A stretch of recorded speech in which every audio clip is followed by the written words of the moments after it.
নিয়তি এক রহস্যময় নকশা আঁকে প্রতিদিনের নিঃসার ক্লান্তিতে, যেখানে সময় থেমে থাকে অভিমানের উপকূলে। অভিমান নয়, হয়তো একটা প্রাচীন গ্লানি, দাম্ভিকতার দীপ্ত আঁচে পুড়ে পুড়ে যায় প্রেরণার চিহ্ন। আলো অন্ধকারের ছায়া হয়ে সে ভেসে চলে নিয়মের স্রোতে, আবার সেই অনিয়মে। আত্মার গভীরে জমে থাকা অস্পষ্ট ছায়াপথ হঠাৎ জেগে ওঠে এক একটি দগ্ধ স্পর্শে। এখানে নীরবতা কথা বলে, আড়াল হয়ে থাকে ব্যথার সংলাপ। একটি দ্বীপের মতো নির্জন হৃদয় জমিয়ে তোলে সময়হীন প্রতীক্ষার পাথেয়।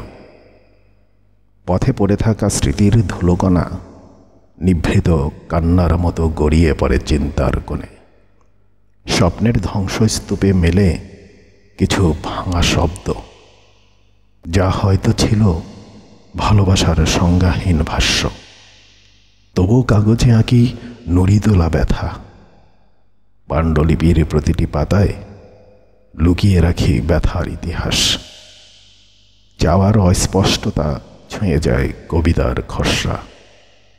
আরও একবার মনে হয় সব কিছুই ছিল নিরর্থক, কিন্তু তাও হাঁটি সেই একই পথে, যেখানে ছিল অপেক্ষার ছায়া আর নিঃশব্দের হাসি।